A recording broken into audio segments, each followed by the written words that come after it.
Bharatiya Janata party ने जनसंघ के संस्थापक और बीजेपी के आदर्श पंडित दीनदयाल उपाध्याय की जयंती मनाई। इस मौके पर सभी ने उन्हें श्रद्धा सुमन अर्पित करते हुए श्रद्धांजलि दी।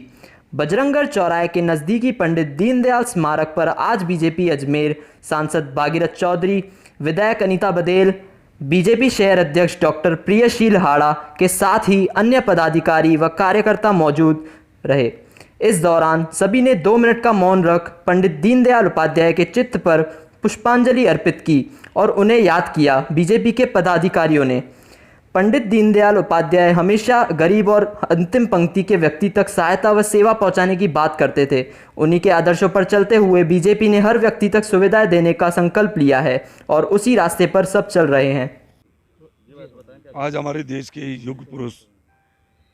पंडित दीनदयाल जी उपाध्याय जी की 104वीं जन्म जयंती के अवसर पर हम सभी यहाँ हमारे पूर्व मंत्री और अजमेर दक्षिण से विधायक बहन अनीता जी, हमारे शहर जिला अध्यक्ष डॉक्टर प्रियशील जी हाड़ा जी और सभी पार्टी के वरिष्ठ पदाधिकारीगण, हमारे वहाँ महामंत्री संपत जी सांकला जी और सभी वरिष्ठ गण यहाँ आज उनकी 104वीं जन्म जयंती के अवसर पर उनको हम पुष्पांजलि अर्पित किए हैं। डॉक्टर पंडित दीनदयाल जी उपाध्याय जी ऐसे शख्सियत थे जिन्होंने पंचनिष्ठाएँ, अंत्योदय योजना, अंतिम व्यक्ति का उदय कैसे हो, उन्होंने ये परिकल्पना की थी। और आज हमें खुशी है कि हमारे देश में हमारे देश के यशस्वी प्रधानमंत्री नरेंद्र भाई मोदी जी के नेतृत्व में जो पंडित दीनदयाल जी के जो सपने थे, पंचनिष्ठाएँ और अंत्योदय, अंतिम व्यक्ति का उदय कैसे हो, आज पूरे देश में साकार हो रहा है। प्रधानमंत्री नरेंद्र भाई मोदी जी चाहे मजदूर हो चाहे किसान हो, सभी वर्ग को साथ लेकर जो आज आमूलचूल परिवर्तन किया, इस देश को विकास की दृष्टि से विकसित राष्ट्र की श्रेणी में खड़ा करने के लिए जो पंडित दीनदयाल जी की जो सपने थे उनको साकार करने के लिए आज पूरे देश में लगे हुए हैं। हमारे भारतीय जनता पार्टी का बूथ स्तर से कार्यकर्ता लेकर शीर्ष नेतृत्व तक हम सभी पंडित दीनदयाल जी के जो आदर्श हैं, उनके सिद्धांत है, उसी के आधार पर हम पूरे देश में कार्य कर रहे हैं। मैं तो यही कहना चाहूँगा कि पंडित दीनदयाल जी के जो विचार हैं, उन विचारों को लेकर ही हम इस देश को विकसित राष्ट्र की श्रेणी में खड़ा कर सकते हैं और वो कर रहे हैं। आज मैं पुनः पंडित दीनदयाल जी उपाध्याय जी को मैं नमन करता हूं और उनकी जन्म जयंती के अवसर पर हम यही प्रण लेकर चलेंगे कि उनके बताए रास्ते पर चलकर हम क्षेत्र से, बूथ स्तर से लेकर पूरे देश में हम विकास के कार्य करें। यही मेरा कहना है। आज माननीय पंडित दीनदयाल जी उपाध्याय जी की जयंती के अवसर पर आज इस स्थान पर हम सब लोग एकत्रित हुए हैं। कोरोना की गाइडलाइन के तहत चूँकि धारा 144 लगी हुई है, इसलिए हमारी पार्टी के सांसद महोदय और जिला अध्यक्ष जी के साथ मैं स्वयं उपस्थित हूँ। माननीय दीनदयाल उपाध्याय जी ने भारतीय दर्शन को एकात्म मानववाद का सिद्धांत दिया। दूसरा उनका जो महत्वपूर्ण सिद्धांत था वो सिद्धांत था अंत्योदय का।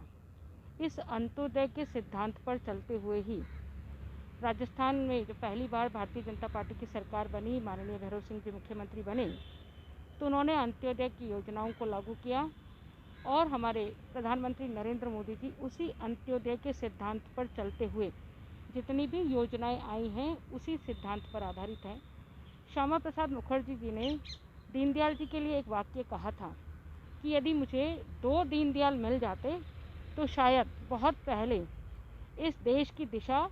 जो अब तय हो रही है वो पहले ही तय हो चुकी होती।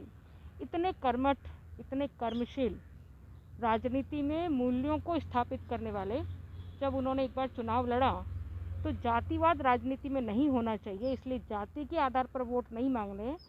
चाहे मैं इस चुनाव में हार जाऊं, पराजित हो जाऊं, लेकिन मुझे जाति के आधार पर वोट नहीं चाहिए। ऐसा सिद्धांत स्थापित करने वाले, ऐसे मूल्यों को आज हम अजमेर ज़िला भारतीय जनता पार्टी के ओर से हमारे पंडित दीनदयाल जी को यहाँ श्रद्धा सुमन अर्पित करने आए। आज उनकी जयंती है। हम भारतीय जनता पार्टी में, ये हमारा सौभाग्य है कि हम भारतीय जनता पार्टी में सेवक हैं। ये उन्हीं की प्रेरणा है और उन्हीं की देन है कि जब 1951 में कांग्रेस बिल्कुल अपनी मनमानी कर रही थी और अपनी मनमानी चरम पर थी, तो भारतीय जनता पार्टी के जो फाउंडर सदस्य हैं पंडित दीनदयाल जी ने, इन्होंने जनसंघ की स्थापना करी अपने कुछ साथियों को लेकर के, और जो उनका मुख्य उद्देश्य था कि अंतिम पंक्ति पर खड़े हुए व्यक्ति की सेवा करना, तो उसी उद्देश्य को लेकर के भारतीय जनता पार्टी आज भी कार्य कर रही है कि पंडित दीनदयाल जी के सपने साकार कर सके। और ये हम सभी भारतीय जनता पार्टी के जितने भी पदाधिकारी सदस्य हैं, ये इन सभी का सौभाग्य है कि ऐसी बड़ी पार्टी और ऐसी महान पार्टी जो विश्व की नंबर 1 पार्टी है, उसमें हम कार्य कर रहे हैं। उनकी प्रेरणा लेकर के और उनके बताए पद चिन्हों पर चल करके हम उनके कार्यों को अंजाम देंगे, ऐसा हमारा आज का